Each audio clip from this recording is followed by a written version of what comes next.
¿Qué tal? Buenas noches. Bienvenidos a Espiral. Ha pasado más de una década en que la Constitución mexicana fue reformada para incluir el principio de no discriminación en nuestra Carta Magna, y eso quiere decir en la orquesta de las instituciones que regulan la vida de nuestro país. Igualar a un México diverso, ese era el mandato que en boca de Gilberto Rincón Gallardo dio la batalla justamente para que después, en 2003, se creara la Ley Federal para prevenir y eliminar la discriminación. Han pasado muchos eventos, muchas transformaciones sociales, una reforma cultural importante. El tema de la lucha contra la discriminación se ha colocado en el centro del interés de las mexicanas y los mexicanos.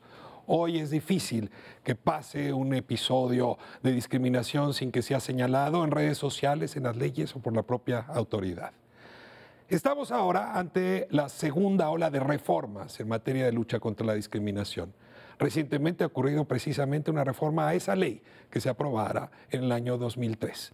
Hoy hablaremos de cuáles son los cambios institucionales que se derivan de esa ley, los cambios presupuestales que también tendrían que implicarse y desde luego la ruta que sigue en materia de igualdad. Recordemos a Gilberto Rincón Gallardo en este programa el día de hoy. Comenzamos.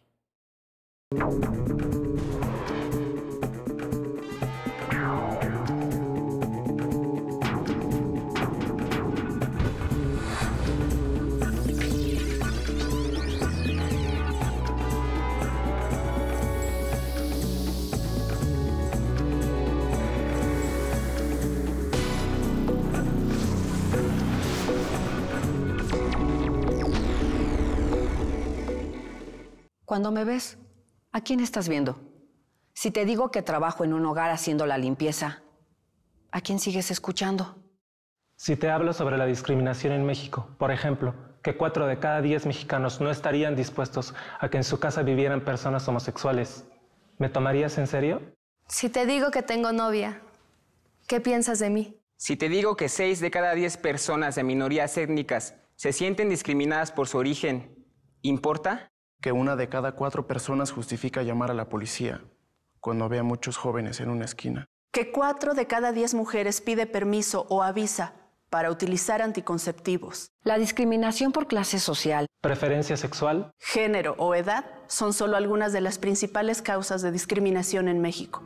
Si tú tienes una acción para promover la tolerancia y el respeto para una mejor sociedad, entra a todosloasdieseseldia.mx y escoge tu día y propone una acción. Dinos qué quieres hacer para fomentar el hábito contra la discriminación. Acciones chicas y grandes, todo se vale. Por ejemplo, si se te ocurre contarle a tus hijos leyendas indígenas a la hora de dormir, ¿O un desfile en un parque promoviendo una causa contra la discriminación de todo tipo, se vale? Si no propones, no importa. Sigue las acciones diariamente y si te gusta una, súmate a ella. Hay que hacer de la tolerancia un hábito. Y un hábito se logra practicándolo todos los días. porque todos los días es el día para no discriminar. Somos muchos los que queremos cambiar esta sociedad. Nada más es cuestión de poner nuestro granito de arena. entra a todosloasdieseseldia.mx, agenda tu acción y entérate de las demás que van a ocurrir durante el año. La sociedad mexicana te necesita.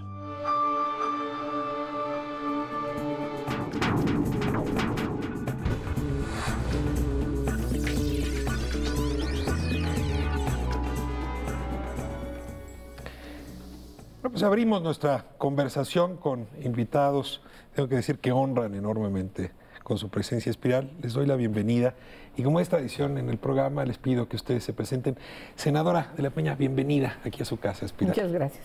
Bueno, primero me encanta recordar a Gilberto Rincón Gallardo por su pensamiento político, por su filosofía y por todo lo que hemos aprendido de él. Me encanta. Soy Angélica de la Peña, senadora de la República y presido la Comisión de Derechos Humanos. A usted le ha tocado buena parte de las discusiones justamente para la reforma de la ley, para el diagnóstico sobre la discriminación. Es un tema que le es cercano, senadora. Muy cercano, pero además es importante mencionar que hemos tenido que dirigir la discusión, porque teníamos varias iniciativas y teníamos que decidir impulsar la iniciativa que necesitábamos. Y en ese aspecto ha sido muy importante la relación que tenemos con Ricardo Bucio.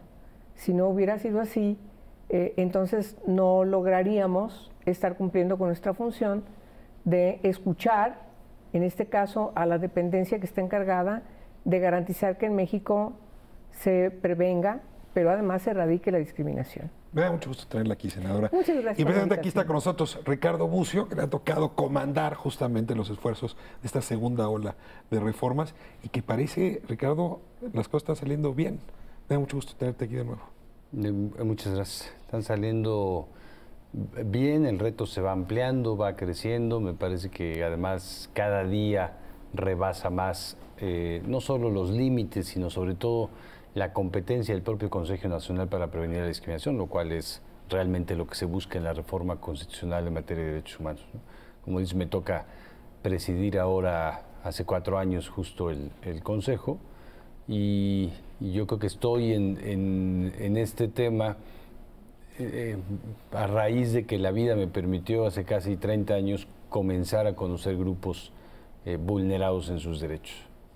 Jóvenes en situación de reclusión, comunidades indígenas, adultos mayores, personas con discapacidad, personas con VIH, trabajadoras del hogar, sindicalistas. En realidad nunca he podido dejar de tener relación con estos grupos, no la he dejado de tener, y creo que ese ha sido el mejor regalo para poder hacer hoy lo que hago, ¿no? Y para poder tratar de que esto tenga un contenido cercano a lo que necesita la sociedad. Valdrá la pena que nos hables un poco de cómo queda CONAPRED después de esta reforma. No solamente con respecto a las facultades. En México somos buenísimos para darle facultades a las instancias de gobierno. Mira nada más cómo están los municipios cargados de facultades, pero luego no les damos las herramientas, los dientes, se dice, para cumplir. Entonces, se va a ser importante que este programa le dediquemos una buena parte de la discusión para hablar de ese coche que te toca conducir. Y le doy la bienvenida a mi buen amigo Jesús Rodríguez Cepeda. Estoy feliz de tenerte aquí, Jesús. Muchas gracias, Ricardo. Recordando justamente la enorme aportación de Gilberto Rincón Gallardo, con quien hicimos un tramo de camino político al tratar de formular una agenda de no discriminación a inicios del siglo XXI, literalmente, y que pues ya ha dado pasos bien encaminados, me parece insuficientes todavía, necesitados todavía de apoyo del Estado mexicano en su conjunto, pero una aportación histórica al tema de los derechos en este país. Sí, yo creo que es un personaje que acabó formando a más de una persona de la misma generación a la que pertenecemos, Jesús. Sí. Y a ti te tocó, en suerte, estos años ser, lo tengo que decir sin ambajes, el gran teórico de la discriminación en México.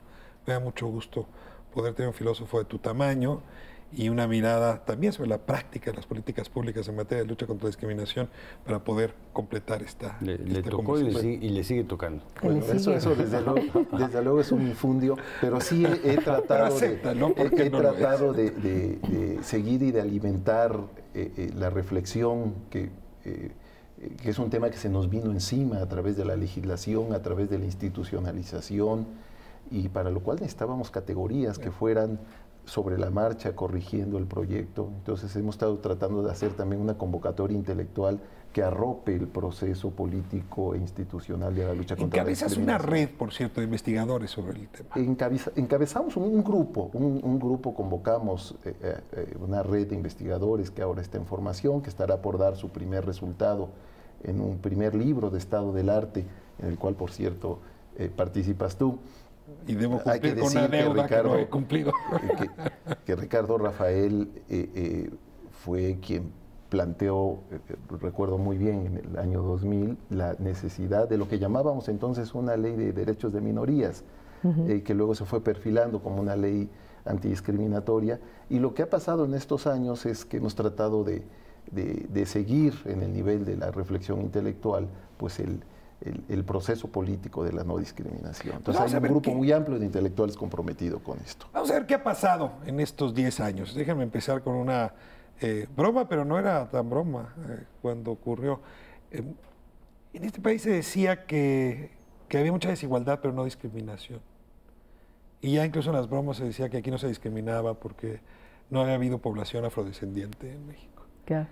Y ahora resulta imposible, 10 años después, negar estas categorías estigmatizantes y discriminatorias que son tan próximas a nuestra cultura y a nuestro accionar diario. ¿Cómo pasa que una sociedad en 10 años puede caminar de la negación a la aceptación, y yo diría hoy hasta la lucha entusiasta en contra de estas prácticas?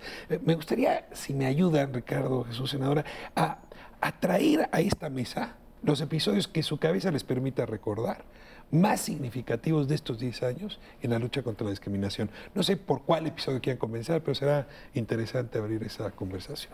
Bueno, yo creo que ha sido muy importante, viéndola desde el enfoque de la cotidianidad, cuando se empiezan a evidenciar en las encuestas los niveles de discriminación por distinta condición.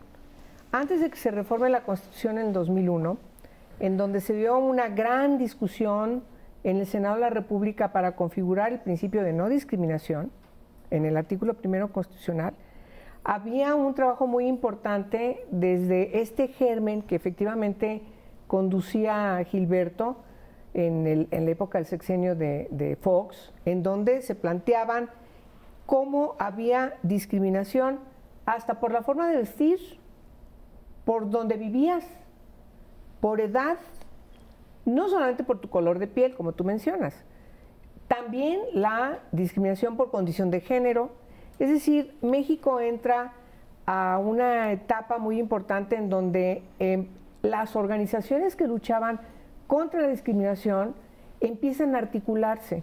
El problema era que cada organización, las mujeres, el movimiento feminista íbamos por un lado, y las organizaciones de los derechos de la niñez iban por otro lado, las organizaciones de lucha por los derechos indígenas por otro lado.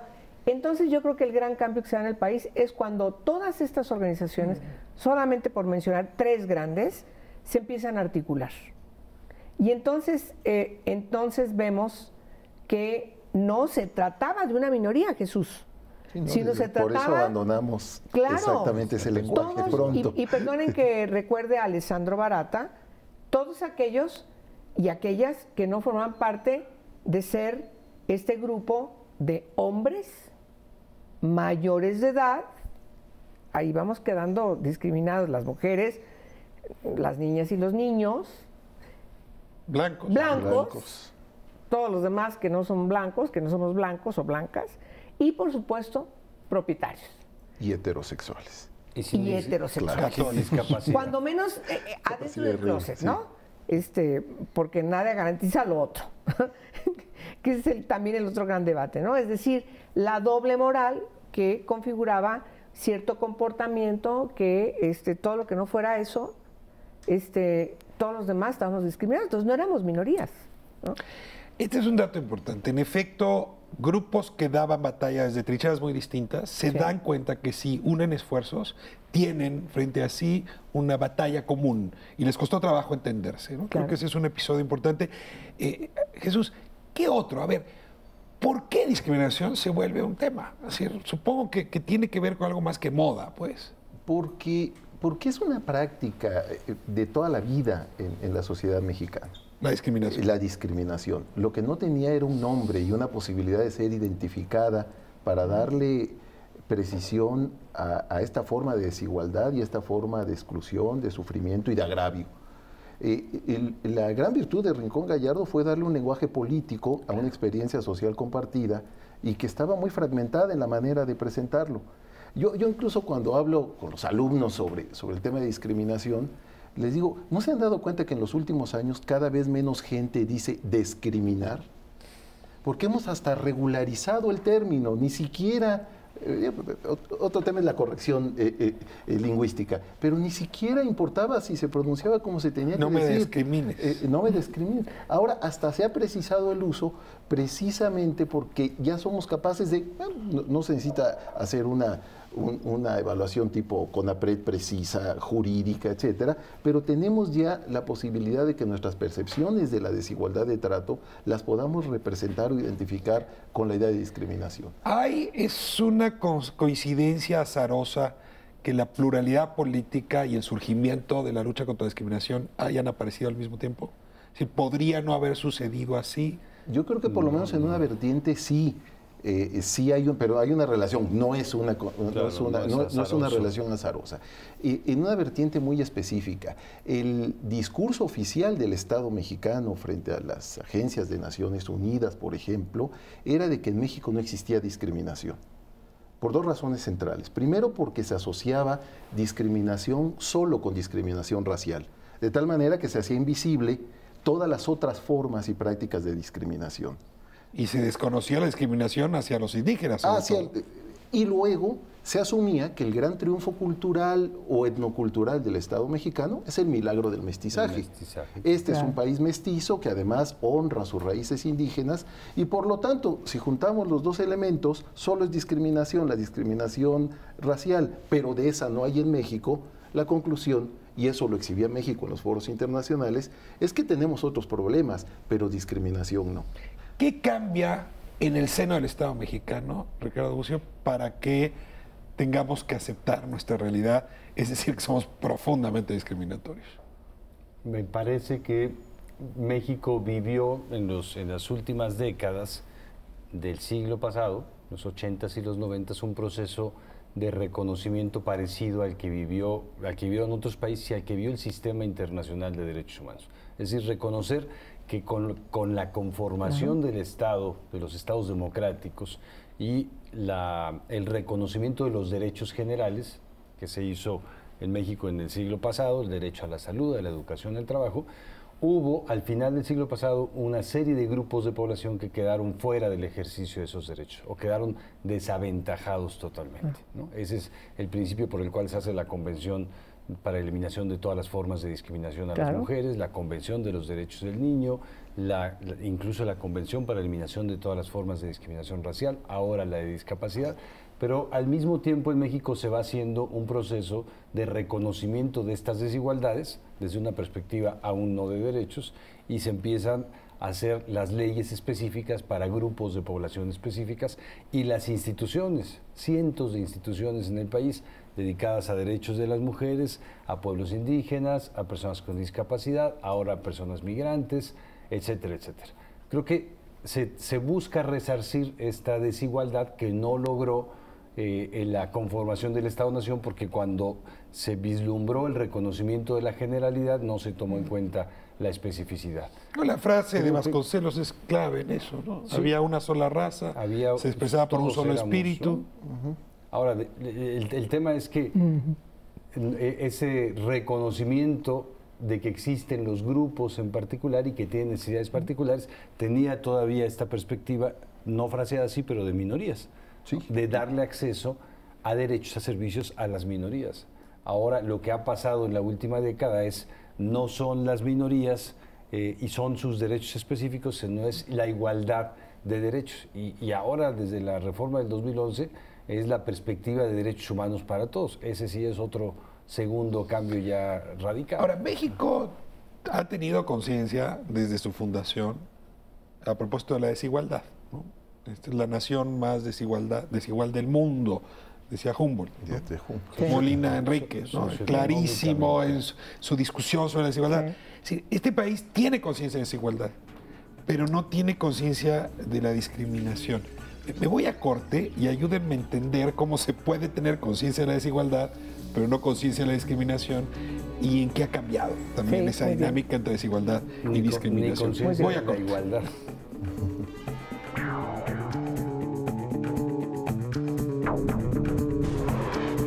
Me gusta ir a la escuela, aprender a leer, escribir. Porque no nos enseñan, como que no vale la pena. Y quiero tener amigos y amigas. Se burlaban de mí y no me gusta esa idea. Ya quiero estar más feliz para siempre.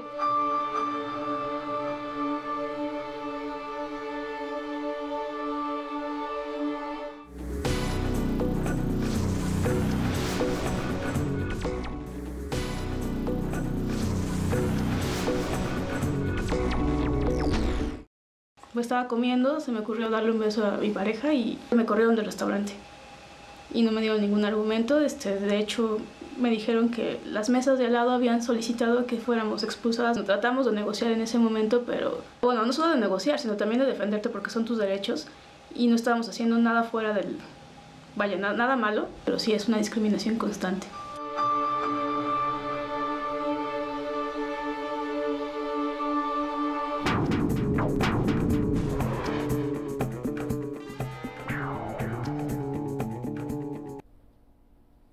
Seguimos hablando de la lucha contra la discriminación y antes de irnos a corte les ponía este tema en discusión.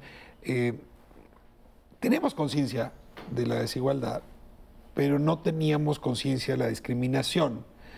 ¿Cómo, digamos, ahora hacer posible que la lucha contra la desigualdad incorpore ambos conceptos? Y Ricardo lo dijo de broma, no sé si alcanzó a escuchar, se decía, de lo que no tenemos conciencia es de la igualdad, que quizá ahí no está el centro. Sí. A ver, ayúdenme con este tema, desigualdad de un lado, que se entiende sobre todo como desigualdad económica y discriminación. Bueno, yo creo que es muy relevante también entender los procesos de constitución de diversas organizaciones no gubernamentales, que junto con las directrices formales doctas que finalmente contribuyen a la constitución de tratados internacionales como los que mencionábamos hace ratito, también se empiezan a constituir a finales del siglo pasado diversas conferencias, todas marcadas por algo común, tanto la de Viena sobre derechos humanos, la del Cairo sobre población y desarrollo, o la de la mujer de Beijing, en 95, 93, 94, 95, que todas están articuladas por un enfoque muy importante que es necesario recordar. La discriminación provoca desigualdad social y la desigualdad social provoca a su vez violaciones de los derechos humanos. Entonces se empieza a ubicar con precisión desde la discusión de los entes gubernamentales en estas conferencias, aunque sus resolutivos no sean vinculantes, como el caso de los tratados internacionales, pero tienes a las discusiones a todas las partes de una sociedad, es decir, gobiernos, sociedad civil organizada, todos los caucos de todas partes del mundo, y toda esta diversidad en donde se encuentran académicos, doctos, juristas, luchadores de los derechos humanos, etcétera, marcan un proceso importantísimo a finales del siglo pasado. Y se construye una línea causal que no había sido vista antes. Exacto. Y que ahí sí, perdón, se denomina expresamente discriminación. Exacto. En los tratados internacionales, Exacto. En México todavía no habíamos llegado a eso, pero en los tratados ya hace 30 años la Convención para la Eliminación de todas las formas de discriminación contra la mujer ya se denomina así y dice expresamente lo que hasta el 2011 dice con todas sus letras la Constitución mexicana. Sí, forma parte de su preámbulo. Claro. Sí, bueno, claro, el lenguaje de los derechos humanos de 1948, Desde que se 48, proclama la claro. Declaración Universal de los Derechos Humanos, ya incluye la definición de discriminación como violación de derechos que están en la propia declaración. Sí. Cuando se violan derechos humanos estamos ante un hecho discriminatorio. Y ese es un marcador importante que hay que tener presente. Y yo creo que eso se asentó poco a poco por el enorme peso que tiene la idea de desigualdad socioeconómica.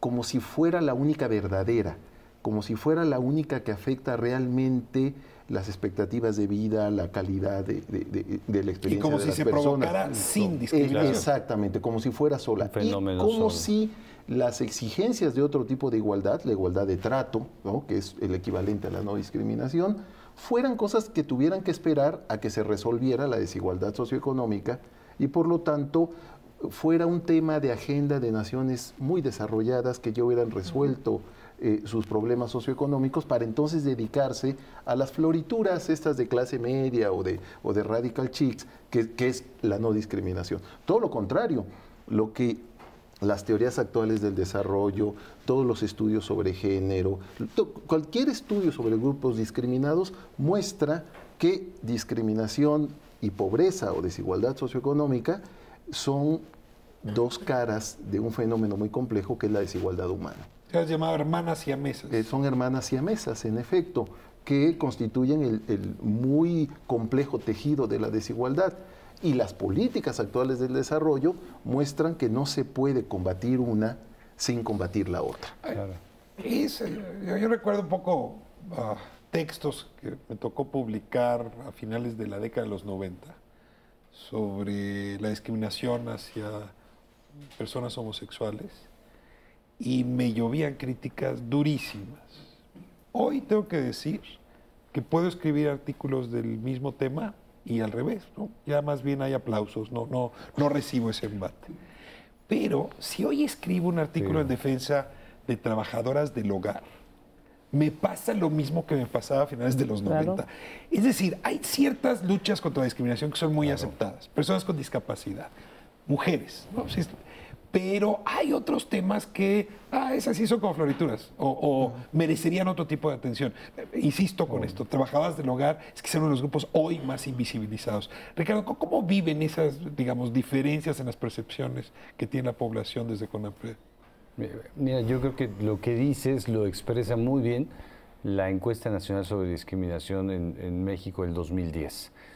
Si pudiéramos resumir en 2 o 3 perspectivas lo que dice los miles de datos que tiene la encuesta, yo diría que la encuesta dice México es un país que ha avanzado sustantivamente en el reconocimiento de la diversidad, ¿no? Y esto lo ves, por ejemplo, con la diversidad sexual, la diversidad política, bueno, ya es imposible no reconocerla. La diversidad religiosa. La diversidad religiosa, el censo del 2010 nos la dio medida ya, la diversidad cultural, leyes de derechos lingüísticos, leyes de reconocimiento de la pluriculturalidad, etc. Sí hay un reconocimiento de un México diverso. Hay un reconocimiento de que hay derechos específicos para los grupos de población por condiciones de identidad específicas. Todos nosotros, nosotras nacimos sin derechos de los niños, ¿no? Ahora todos los niños tienen derechos. Se tienen derechos por ser adulto mayor, se tienen derechos por ser migrante, se tienen derechos por casi cualquier condición de identidad, condición social, opinión o preferencia. Eso dice la encuesta que sí lo reconocemos, pero no reconocemos la igualdad. Por eso yo decía que no era solo broma el término, no reconocemos la igualdad. Sí somos diversos, sí tenemos derechos, pero no somos iguales. Y el tema de las trabajadoras del hogar es quizá lo que más representa una forma de desigualdad en donde se junta racismo, clasismo, machismo, minusvaloración del trabajo doméstico, en muchos casos xenofobia y la incapacidad que tenemos de asumir el Estado de Derecho. Yo creo que ahí es una muy buena expresión de que México está entre el país que ya se definió en la reforma constitucional, un país centrado en los derechos humanos, y el país que no quiere dejar de tener ningún espacio de privilegio de los que ya tiene ganados en el sindicato, en el hogar del hombre con la mujer, para poder transgredir la ley en el semáforo todo el tiempo, un país de privilegios de cada persona. No lo decía de broma, pero en efecto sigue en el lenguaje. Una compañera suya, Angélica, cuando le decía a la dependiente de una línea aérea, no sea usted igualada, no sabe usted con quién está hablando. Esa frase que como hemos oído, ¿no? Claro, es exactamente esto. Refleja de manera prístina esta dificultad para aceptar que sí podemos igualarnos y sí podemos ser igualados a la hora de hablarnos y sí uno está hablando con iguales, aunque uno sea senador y el otro sea dependiente de una línea aérea. Bueno, que la igualdad no es un mal. Sí, lo que pasa es que, bueno, ahí también están otras cuestiones. Pensar que alguien está en un encargo es como si estuvieran en el Monte Olimpo y la verdad es que no. Lo correcto es de que sigas estando con los pies en el suelo, no arriba en las nubes. Yo creo que ese hay otro tipo de fenómeno. Me parece que ha sido muy importante la visibilización. Por poner ejemplo de trabajadoras del hogar, que es algo que permanentemente estamos diciendo.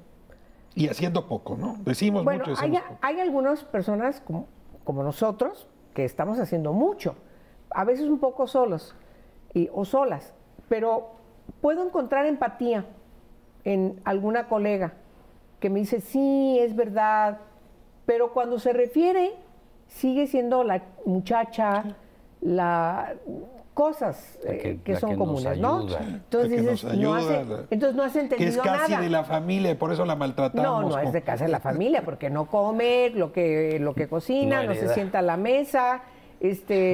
Si son rebusivas, eso es lo que escucha uno cada rato. Claro que sí. Recordemos hace poco en un programa radiofónico que un señor de una televisión se puso a decir que todas eran unas rateras, ¿no? Pero ya hubo una reacción. Inmediatamente que lo dijo hubo una reacción. Eso se llama discriminación. Tiene que pedir disculpas y todo el mundo lo señaló. ¿Por qué? Porque se está visibilizando el asunto. Mencionabas el caso de las personas con diversa orientación sexual. Igual, las personas empezaron a salir y decir, aquí estamos. Tomaron las calles. En la forma como lo tomaron, eso es lo de menos. Y cada año dijeron, lo vamos a tomar. Y vamos a decir, aquí estamos. Pero ya no en el Distrito Federal o en las grandes ciudades del mundo. Ya se van a Aguascalientes, se van a Guadalajara, se van a Monterrey, se van a Irapuato. Es decir, empiezan a luchar por sus derechos. Yo creo que la militancia es muy importante para visibilizar esas desigualdades y pugnar porque se resuelvan de manera afirmativa. Es evidente que hay una reforma cultural, ¿no? Sí. Que creo que esta conversación con usted la deja. Perdón, no solo, es también una reforma en las relaciones de poder. Así ayer, ok. La discriminación implica una relación de poder, de dominio, y las resistencias, por ejemplo, de trabajadoras del hogar, pues tienen que ver con que perdemos privilegios. Lo que se defiende cuando defendemos los esquemas de discriminación pues es un mecanismo de poder que nos beneficia. La discriminación no es solo mal gusto, o no es solo usar el lenguaje equivocado. Es interés económico. Que lo es también, pues sí. pero es también una serie de privilegios para los varones, para los heterosexuales, para las mayorías religiosas, para las personas con capacidades regulares frente a las personas con discapacidad. Es decir, es una relación donde el que es discriminado se pierde de cosas que gana el discriminador. Por eso es un tejido tan difícil de deshacer. Entre otras cosas, su sueldo. Las trabajadoras domésticas, en cuanto se empoderen, se organicen, van a luchar por lo más elemental, no ser explotadas laboralmente. Comenzando por esos bienes tangibles y agregando los bienes simbólicos del reconocimiento público de la importancia de cada grupo y de cada persona. Por eso es tan difícil luchar contra la discriminación, porque incluso los avances que se pueden dar en un momento se pueden revertir con facilidad por los privilegios que tocan. Ahora, esta transformación de las relaciones de poder frente a bienes tangibles e intangibles se ha visto acompañada por una serie de reformas legales, institucionales. Ricardo, vamos al cierre de este bloque, pero me gustaría mucho que antes de hacerlo nos dijeras qué de aquella ley de 2003, aquella ley federal para prevenir y eliminar la discriminación, fue lo que quedó pendiente. Es decir, ayúdame a saber, supongo que tendrás medido qué le faltaba a aquella ley para que ahora CONAPRED, entre otros actores, senadora, hayan empujado por la reforma. No tenía dientes CONAPRED, no tenía dientes la ley, no sabíamos bien del tema, no teníamos rumbo. ¿Qué originó esta nueva reforma? Mira, había un gran pendiente que sigue habiéndolo incluso con la reforma, y es el que podamos tener una ley de igualdad y no discriminación, pero una ley general. Porque hoy día la ley antidiscriminatoria, desde mi perspectiva, es profundamente discriminatoria. Te desiguala dependiendo del territorio en el que estás, en el país, y de la relación con qué autoridad tienes. Porque solo aplica para las autoridades federales. Solo aplica para... Y las leyes estatales solo aplican, en algunos casos, cuando tienen mecanismos efectivos, con la autoridad estatal o algunos municipios. Pero en la mayoría de los municipios del país yo te podría decir que no. Pero a la ley federal como está, sí le faltaban algunas cuestiones. Le faltaba una perspectiva de completar el derecho. Tú lo dijiste de otra manera hace rato. Dijiste las leyes le dan muchas atribuciones a las instituciones y después le dan pocas capacidades de actuación. Desde mi perspectiva es una mala legislación del derecho, porque el derecho humano tiene que reconocerse, tiene que garantizarse, tiene que protegerse, promoverse, respetarse y exigirse, poderse justiciabilizar, ¿no? Esas son las obligaciones del Estado en materia de derechos humanos. Y todo eso lo define en principio la legislación. Si la legislación no da la posibilidad de que todo eso pase, la legislación se queda básicamente en reconocer derechos que después no pueden tener ningún mecanismo de aplicación. Y ahí tenemos muchos ejemplos. Eso pasó con esta ley. Dicho coloquialmente, le faltaban dientes. Le faltaban mecanismos para garantizar. Y los dientes siempre están entendidos como mecanismos para exigir y para poder sancionar. Y para poder sancionar. Me parece que cuando hablas de una ley de prevención, lo que tienes que centrar son los mecanismos de garantía, de cumplimiento de ese derecho. Pero esa ley, por ejemplo, le daba a CONAPRED facultades para que si un funcionario público federal discriminaba, entonces CONAPRED podía entrar, amonestarlo, regañarlo, sancionarlo. Pero si un particular hacía lo mismo, entonces nada ocurre. Hubo una reforma reciente, decía yo, que entre otras cosas modifica esto. Hace posible que CONAPRED se vuelva autoridad, no solo frente a las autoridades, sino también frente a particulares. Déjenme irme a corte y regresamos a hablar de esta modificación, que creo que es una de las más interesantes que se produjo en el Congreso. Quédense con nosotros, seguimos en Espiral.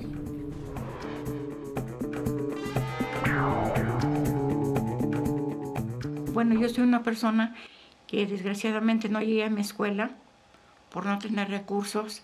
Los señores pues tienen su profesión, su carrera, y desgraciadamente yo no llegué a eso y yo me siento una persona más chiquita que ellos. No me gusta que me humillen porque todavía lo puedo ganarme mi tortilla y valgo lo que valgo.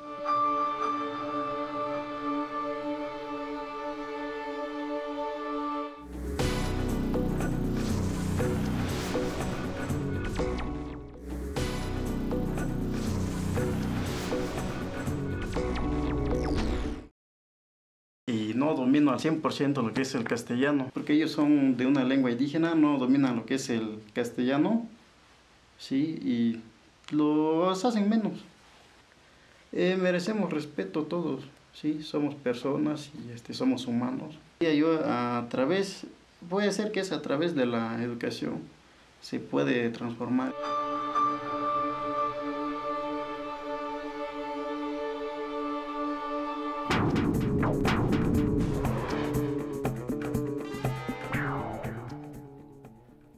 Bueno, estamos de vuelta en Espiral hablando de la lucha contra la discriminación. Y bueno, yo estoy dando por sentado que las reformas a la Ley Federal para prevenir y eliminar la discriminación que ocurrieron en Cámara de Diputados, originadas en el Senado y que ahora regresan a Cámara de Senadores, ya se resolvieron. Estoy dando por sentado que la ley ya es un hecho. Sin embargo, senador, ayúdeme nada más a entender el proceso legislativo, no nos detengamos mucho tiempo ahí, pero ¿dónde estamos? ¿Cuánto falta para que llegue al Senado? ¿Y cómo están los senadores? ¿Le van a enmendar otra vez la plana a los diputados? No, ya nos pusimos de acuerdo con la Cámara de Diputados y por supuesto con el Consejo para ver qué es lo que teníamos que actualizar, y entonces quedó el precepto muy bien. En la semana que entra tenemos sesión en la Comisión de Derechos Humanos para simple y llanamente aprobar en sus términos el dictamen que viene en la Cámara de Diputados. Ya hay humo blanco. Y ya se va al Ejecutivo para que se publique en el Diario Oficial de la Federación. Son algunas reformas importantes las que están ahí. A ver, yo sí quisiera que me ayudaran a hablar de esta diferencia entre queja y reclamación. Insisto, de un lado, sí sea una autoridad en CONAPRED para enfrentar a un subsecretario de Gobernación que cometió un acto de discriminatorio, pero pues más bien eran como amigos conciliadores de particulares que se discriminaban entre sí. ¿Cómo se modifica ahora este tema de la queja y la reclamación? Se homologa el procedimiento. Se vuelve lo mismo. Se vuelve lo mismo y además corrige un error inicial, ese sí, un error de la ley, porque la ley actual, ya me dijiste que no la ley actual, la ley vigente hasta antes de que la próxima semana. La próxima semana ya será otra cosa. Establece que las obligaciones son, los entes obligados son las autoridades y los particulares, es decir, nos obliga de la misma manera a todos. Pero a la hora de actuar en contra de actos de discriminación, la ley hace una diferencia dependiendo de quién cometía el acto de discriminación, no dependiendo de la discriminación ni de... A ver, que pongamos un ejemplo. Estos edificios que hay a la salida de Santa Fe, que han ganado fama porque a personas de cierta religión no las admiten, a trabajadoras del hogar que van vestidas de delantal, no las dejan exhibirse, hay que esconderlas, en fin. A ver, hoy no hay manera de combatir. Subir a los elevadores. Hoy lo que podemos hacer son mecanismos de conciliación. Los mecanismos de conciliación... Perdón que diga, utilice el término al estilo de mis hijos, buena onda.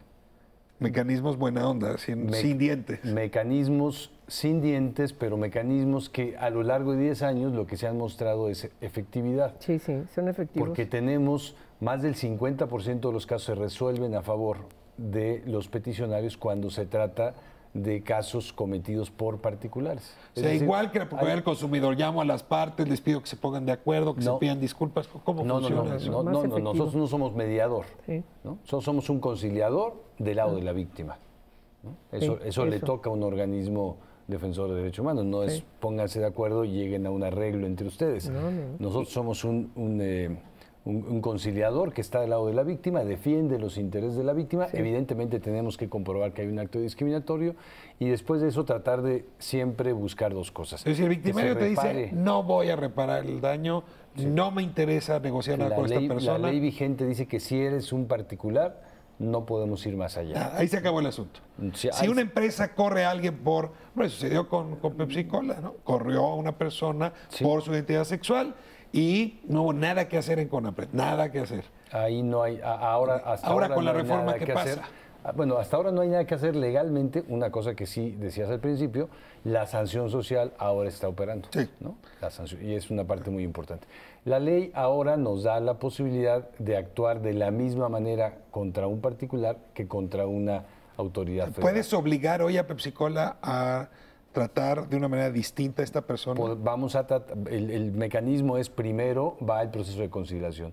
No se acepta el proceso de conciliación, entonces se determina un acto de discriminación, se puede emitir una resolución por disposición, así lo determina la ley, así se llama esta figura, que es una figura parecida a una recomendación de derechos humanos, pero que es vinculante, y si el responsable del acto de discriminación, la empresa, no la acata, entonces nosotros podemos enviar el caso a tribunales administrativos para sanciones, ¿no? Sí, pero también antes de eso vamos a poder emitir, vamos a tener mecanismos de reparación del daño, mecanismos de compensación, que pueden ser incluso monetaria, económica, mecanismos de amonestaciones públicas, amonestaciones privadas y garantías de no repetición. Eso suena a dientes, ¿no? A ver, Jesús, ¿sí hace un gran cambio esto que está planteando? Yo creo que hace un cambio. Yo desde luego soy partidario de otras experiencias donde las sanciones son claras, directas y afectan el bolsillo del discriminador en muchos casos. El modelo de Suecia es súper efectivo por eso. ¿No? Porque en efecto es son medidas que disuaden rápidamente y que garantizan no repetición. Pero cuando dice Ricardo, reparación del daño, reparación económica del daño, se acerca a Suecia. A ver, el asunto es que en la medida en que el Consejo, con las atribuciones con las que quedará próximamente, incluso respecto de particulares, que era la parte más débil, yo creo que ambas partes son débiles en la ley actual. Incluso respecto de funcionarios públicos, de servidores públicos federales, sigue siendo débil lo que se hace como castigo. Ahora se refuerzan las sanciones en efecto, pero de todas maneras creo que el horizonte todavía se puede ampliar. Claro. Habría que fortalecer el terreno de las sanciones. Yo tengo la impresión de que a veces cuando se legisla en este país, no se percibe, respecto a discriminación, pero también puede ser en otros ámbitos, no se percibe que probablemente la mayor parte de las prácticas discriminatorias se ejercen en el mundo privado y el Estado debería tener la posibilidad de restaurar derechos en ese ambiente. Pero ver, no con la idea de que es un mundo que debe estar tratado de una manera excepcional, porque no es excepcional lo que sucede, sino es más bien las prácticas regulares. Ahora, si bien tomamos conciencia de la discriminación, todavía no hay acuerdo con respecto a esto. La sentencia de la Suprema Corte, que puede tener algunas deficiencias, pero que justamente enfrentó la pugna entre dos periodistas, que uno al otro se había llamado puñal, maricón, enojó mucho a ciertos intelectuales de este país, sino que resulta que el Estado me va a poner un tapabocas y no voy a poder en toda libertad llamar a alguien puñal y maricón. Yo preguntaría, ¿y dónde estamos? Porque sí estamos de acuerdo que discriminamos, no estamos de acuerdo en cómo resolver, restaurar, igualar frente a ese acto discriminatorio. ¿Cuál es la discusión en ese sentido del Senado? Bueno, lo que pasa es que en el fondo de todo esto está una cultura. Quiere decir una forma de ser, una forma de pensar, que derivan también de estructuras sociales, que tenemos que ir cambiando. Este tipo de reacciones y derivan de que les estás moviendo una forma de ser. Cuando tú determinas en la ley que no solamente proteges a los niños, a las niñas menores de 12 años, sino a las niñas menores de 18 años de edad, estás cambiando una cultura. Es decir, que no puedes, ustedes como señores, seducir a una chavita de 17 años porque dicen huele a MP. Ya la ley la protege. ¿Qué te provoca? Cambiar. No, esa frase está buena. Claro, es lo esa que niña huele a MP. Sí, huele a MP, es decir, huele al Ministerio Público, claro. Entonces, antes decían otra cosa, ya alcanza el timbre, o ya pesa 30 kilos, o no sé qué. Todo ese tipo de comentarios peyorativos, discriminatorios, profundamente discriminatorios, han ido cambiando porque ha cambiado también la sociedad. O le pones detentes. ¿Quiénes tienen más condiciones de cambiar? Bueno, se dice que entre más joven es una persona, más es fácil cambiar. Y una persona que es más difícil cambiar, le pones un detente, le pones una norma, le aplicas una norma. Y la norma tiene que ser efectiva para que efectivamente la gente cambie. No va a dejar una persona de tirar la basura en la calle hasta que no le aplicas una norma de una multa punitiva de... Multas económicas, no tanto privación de la libertad como está en el caso de la Ciudad de México. La noción de penalización es, hablar de castigos y pueden darse de manera general, no llevar al derecho penal, que ha sido un fracaso, por cierto. Más bien en el ámbito de lo civil. En el ámbito de lo derecho penal en México. La lucha contra la discriminación en nuestro país, ¿no? Hay otros tratamientos jurisdiccionales de los que habría que aprender, ¿no? Y que tienen buenos resultados, ¿no? En el caso específico, ahora, yo soy partidario de sanciones fuertes cuando haya que sancionar, pero hay otras formas de lucha contra la discriminación que deben tener mucho cuidado con la intervención del Poder Judicial. Y el tema de la libertad de expresión es uno de ellos. En el caso de esta sentencia, un elemento que primero llama la atención es que el ministro que más sabe de derecho antidiscriminatorio en este país, el ministro Cosío, votó en contra en la primera sala de esa sentencia. Yo había pensado que ibas a decir el ministro Saldívar. No, me parece que ministro, pero bueno, más allá de eso. Bueno, los dos, pero la sentencia de Ricardo Adair. Y su argumento fue que no había en efecto una relación de poder entre el presunto discriminador y el presunto discriminado. Y por lo tanto era difícil que aquel que era acusado pudiera haber violado los derechos del otro, lo cual tipifica el acto discriminatorio. Sí. A mí me parece que eso es importante porque al mismo tiempo tenemos que luchar contra estas expresiones y esa es la parte cultural de la lucha contra la discriminación, que se presenta en efecto como sanción pública, como capacidad de enfrentar a las expresiones discriminatorias con recursos del mismo orden público, sin necesidad de que el Estado se convierta en una especie de censor, que es uno de los riesgos de las legislaciones antidiscriminatorias autoritarias, que las hay. Estamos claros. Pero nadie está planteando eso, Jesús. Que hay una necesidad de parte del Estado de ingresar al ámbito incluso de lo privado para restaurar derechos y para igualar. No solo por la vía de la sanción, quizás sobre todo por la vía de la política pública. Claro. Ricardo, esta reforma hace que el Plan Nacional de Desarrollo y el Programa de Lucha contra la Discriminación se encuentren y plantea en efecto o refuerza la idea de que CONAPRED pueda tener una agenda importante en la formación de políticas públicas. Vamos hacia el final de este último bloque. Es que me gustaría que nos ayudaras extendiendo la información sobre lo que esta reforma provoca en materia de políticas públicas. ¿Empezamos? Sí. Solo voy a recordar una frase. Gilberto Rincón Gallardo decía que se sancionan más los kilos que no son de aquilo que los actos discriminatorios. Y Santiago Corcuera hoy dice que la legislación te protege contra una empresa transnacional si tu plancha, la plancha que compraste, no sirve, sí. Pero no te protege contra un acto de discriminación que te deja morir en las puertas de un hospital sin atención médica. Evidentemente, la sanción es importante, pero yo coincido contigo. Lo más importante del cambio legal, que no es solo de esta ley, sino es básicamente de la reforma en derechos humanos, es el peso en las políticas públicas. Es el peso en la prevención. El Estado tiene que hacer acciones, tiene que emitir políticas, tiene que tener criterios, tiene que tener lineamientos, porque la posibilidad de solo sancionar los actos de discriminación y no de prevenirlos es imposible. A ver, te planteo así, CONAPRED ha sido un gran alguacil en estos 10 años, ha hecho muchas otras cosas, pero se le conoce como, háblale a Ricardo Bucio porque aquí está cometiéndose un acto de discriminación. ¿Tú crees que la agenda que sigue debe trascender este reclamo a CONAPRED para asignarle otro reclamo más vinculado al tema de políticas públicas? Y te podría decir que también hay una parte de imaginario.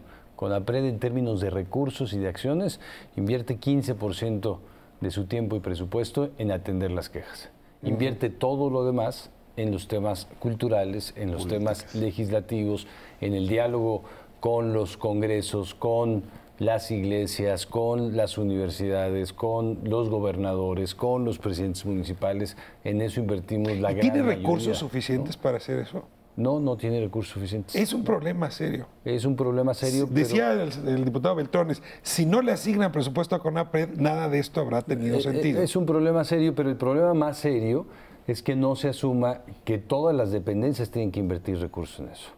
¿No? Es cierto eso. Eso dice la Constitución hoy día. Tiene que ser un tema transversal. Todas las autoridades en el ámbito de su competencia tienen que proteger, promover y respetar los derechos humanos, incluida igualdad y no discriminación. Entonces, eso dice la Constitución. Eso dice el párrafo tercero del artículo primero. Dice todas las autoridades. Todas las autoridades. Todas las autoridades. No dice algunas. No dice CONAPRED, no dice esta, no, dice todas las autoridades. El derecho al y no dice el ámbito federal solamente, dice todas las autoridades. Y ese es un rasgo interesante de la nueva versión de la ley, que establece ya con claridad que CONAPRED tiene una función coordinadora, pero claro. CONAPRED no es la que garantiza la no discriminación, lo deben garantizar las instituciones del Estado mexicano y CONAPRED coordinar esa tarea, porque tampoco podría por sí solo una institución tan pequeña y tan maltratada económicamente. No, financieramente. La han tratado muy mal. Pero es una obligación de las instituciones del Estado mexicano, de tal manera que estas nuevas políticas que aparecen, las medidas de nivelación, las medidas de inclusión, las acciones afirmativas, les tocan, por lo menos conforme al alcance de la ley, a todas las instituciones federales, a los 3 poderes federales, por cierto. Sí, por cierto, a los 3. Legislativo, ejecutivo y judicial. Pues con la mala noticia de que se nos fue el tiempo. Les agradezco muchísimo a los 3 por esta discusión. Creo que abre muchas otras y las tendremos aquí. Espero que me sigan acompañando para tenerlas juntos. Muchas gracias, Jesús. Muchas gracias. Señora Angélica de la Peña, muchas gracias. Muchas gracias. Y a usted, gracias por habernos permitido entrar a sus hogares esta noche. Nos vemos la semana próxima, miércoles, aquí en Canal 11, porque así nos llamamos otra vez, Canal 11. Hasta el próximo miércoles.